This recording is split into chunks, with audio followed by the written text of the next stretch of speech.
Hello friends, welcome to Shriji art and craft creation. તો આજે આપણે બનાવીશું ટપુ મહારાજની પાઘડી। થોડા સમય પહેલાં 2 થી 3 દિવસ પહેલાં મેં તમારી સમક્ષ ટપુ મહારાજના વાઘાનો હોળી સ્પેશિયલ વિડીયો છે તે શેર કરેલો હતો। તો ઘણા બધા લોકોની કમેન્ટ હતી કે પાઘડી પણ શીખવાડજો। તો આજે આપણે પાઘડીનો વિડીયો તમારી સાથે લાવ્યા છીએ અને આ વિડીયો તમને ગમે તો વિડીયોને એક લાઇક કરી દેજો, કમેન્ટ કરી દેજો અને બીજા હરિભક્તોને શેર પણ કરી દેજો। તો ચાલો હવે આપણે પાઘડી બનાવવાનું શરૂ કરીશું। તો એના માટે મેં અહીંયા આ રીતે પતલું કાર્ડબોર્ડ છે તે કટ કરી અને લઈ લીધું છે। આનું મેઝરમેન્ટ હું તમને બતાવી દઉં।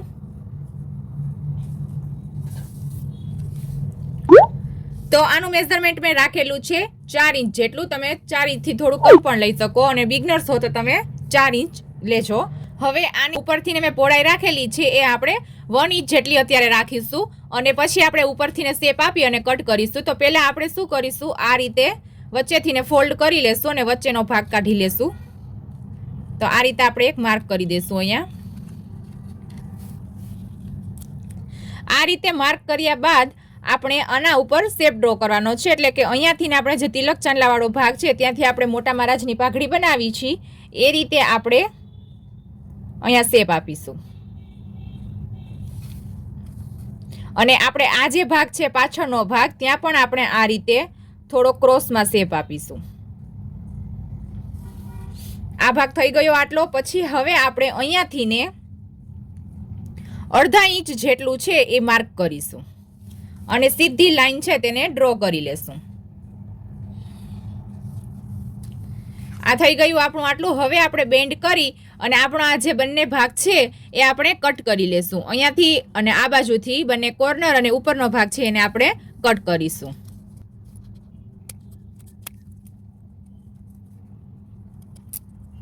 તો જો આ રીતે આપણો પાઘડીનો બેઝ છે બની અને રેડી થઈ ગયો છે। હવે આપણે કોઈ ભી ગોળ વસ્તુ હોય એની મદદથી આપણે આ રીતે ગોળ કરી લેવાનું છે,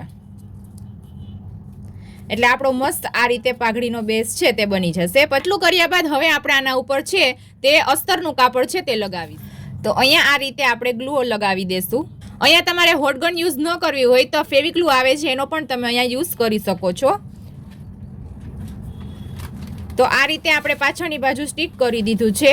હવે આપણે વધારાનું કાપડ છે એને આ રીતે લગાવી દેશું। આ રીતે આપણે બંને ભાગ છે તે ચોંટાડી દીધો છે। હવે વધારાનું કાપડ છે એને આપણે કટ કરી નાખશું। તો જુઓ ફ્રેન્ડ્સ, આ રીતે મેં છે તે લગાવી અને રેડી કરી લીધું છે। હવે આપણે આ રીતે એક આપણો જે મેઇન ફેબ્રિક છે એનો ટુકડો કટ કરી લેશું પાઘડીની સાઇઝનો। આપણે આ જે કાર્ડબોર્ડ કટ કર્યું છે એની સાઇઝનો કટ કરી લેશું અને પછી એને આ રીતે આપણે રાખીશું અને હવે આપણે જેમ અસ્તર અટેચ કર્યું છે એ જ રીતે આપણે આ ફેબ્રિક છે તેને પણ આપણે અટેચ કરી દઈશું।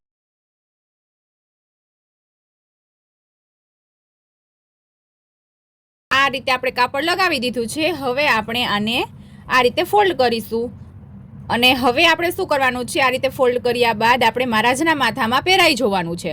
જો પરફેક્ટ આવતું હોય અથવા તો ઢીલું થતું હોય તો આ રીતે પાછળથીને એડજસ્ટ કરી દેવાનું અને પછી આપણે એ પ્રમાણે માપ આપણે જ્યાં રાખ્યું છે ત્યાંથી આપણે આ રીતે માર્ક કરી દેવાનું અને પછી આપણે ચોંટાડી દેવાનું પાછળથીને।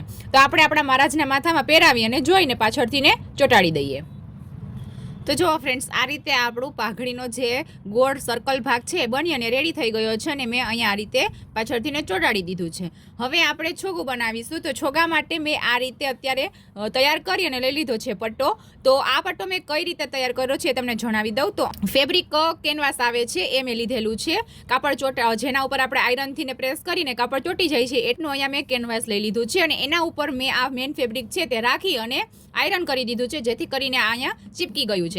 પછી ઉપરથી લેસ અટેચ કરી દીધી છે। તો આ રીતે આપણો પટ્ટો છે તે રેડી થઈ ગયો છે અને જો તમને ખ્યાલ ન આવ્યો હોય કે આ પટ્ટો કઈ રીતે બનાવ્યો છે તો આનું મેં એક મોજડી છે એ મોજડી પણ મેં આવી રીતે બનાવતા શીખવાડી છે તમને। તો એની લિંક તમને હું કમેન્ટ બોક્સની અંદર અથવા તો ડિસ્ક્રિપ્શન બોક્સની અંદર આપી દઈશ, તો તમે ત્યાંથી જોઈ શકશો અને કઈ રીતે મેં મોજડી બનાવી છે એ જ રીતે મેં આ પટ્ટો રેડી કર્યો છે, તમે ત્યાંથી જોઈ અને શીખી શકશો।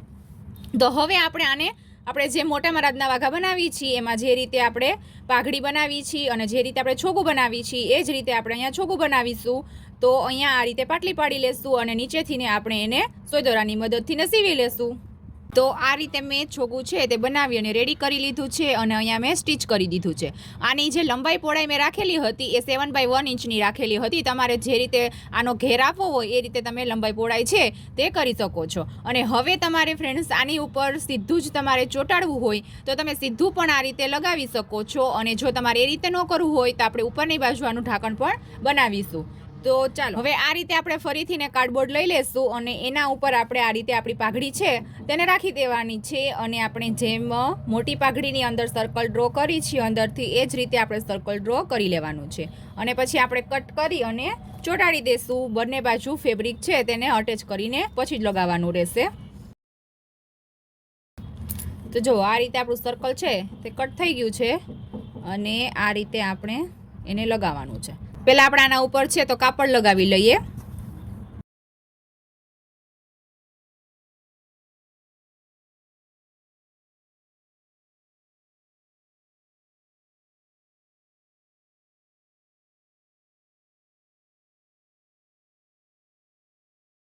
આ સર્કલ છે તે રેડી થઈ ગયું છે. હવે આપણે સર્કલ ઉપર ગ્લુ લગાવી દેશું. અહીંયા તમે ફેવિબોન્ડની મદદથી પણ આ સર્કલ છે તે ચિપકાવી શકશો. એને સુકાવવામાં થોડી વાર લાગશે તો થોડું મોડું ચોટશે પણ ચોટી જશે. આ રીતે આપણું સર્કલ છે તે લગાવી દીધું છે. હવે અહીંયા તમારે લેસથી ને જે કાંઈ બી ડેકોરેશન કરવું હોય એ ડેકોરેશન તમે કરી શકો છો. અને ત્યારબાદ આપણે આ જે છોગું છે તેને આપણે અહીંયા લગાવી દઈશું. અહીંયા તમે આ રીતે પણ લગાવી શકો છો. તમારે જે રીતે જે એંગલમાં તમારે લગાવવું હોય એ રીતે તમે અહીંયા લગાવી શકો છો. આ રીતે પણ તમે લગાવી શકો છો. તો ચાલો આપણે પૂરી પાઘડી છે તે ડેકોરેશન કરી અને રેડી કરી લઈએ. પછી હું તમને આનો ફાઇનલ લુક છે તે બતાવું છું. તો જુઓ ફ્રેન્ડ્સ, કેટલી મસ્ત પ્રીટી આપણી આ ટપુ મહારાજની પાઘડી છે તે બની અને રેડી થઈ ગઈ છે. બહુ જ સરસ, એટલે બહુ જ સરસ લુક આવ્યો છે. અને મહારાજને પહેરાવીને મેં જોઈ લીધું કે મહારાજને કેવી ફિટિંગમાં આવી છે. પણ તો તમારે પણ આ વાઘા અને પાઘડી મહારાજને કેવી લાગે છે એ જોવું હોય તો પ્લીઝ ફ્રેન્ડ્સ કોમેન્ટની અંદર મને જરૂરથીને જણાવજો. તો આપણે મહારાજને પહેરાવી અને ફૂલ વિડીયો તમારી સાથે શેર કરીશું. અને જે કોઈ પણ હરિભક્તોને ટપુ મહારાજના વાઘા છે કે ઘનશ્યામ મહારાજના વાઘા લેવા હોય એ સ્ક્રીન ઉપર નંબર છે એના ઉપર કોન્ટેક્ટ કરી અને મંગાવી શકે છે. અને જો કોલનો જવાબ તમને ન મળે તો પ્લીઝ ફ્રેન્ડ્સ વોટ્સઅપની અંદર જરૂરથી મેસેજ કરજો. તમને વોટ્સઅપની અંદર જવાબ મળી જશે. અને જે લોકોને વાઘા લેવા છે એ જ લોકો કોલ કરશો. કોઈ પણ જાતની લિંક માટે કે વિડીયો બાબતથી કે કોઈ બી શીખવાડવા બાબતથી એની અંદર ફોન ન કરશો પ્લીઝ ફ્રેન્ડ્સ. એક તમને રિક્વેસ્ટ છે. વિડીયોને લાઇક કરવાનું, શેર કરવાનું અને ચેનલને સબસ્ક્રાઇબ કરવાનું ભૂલશો નહીં. મળીએ ચાલો નેક્સ્ટ વિડીયોની અંદર. ત્યાં સુધી બાય ફ્રેન્ડ્સ. જય શ્રી સ્વામિનારાયણ.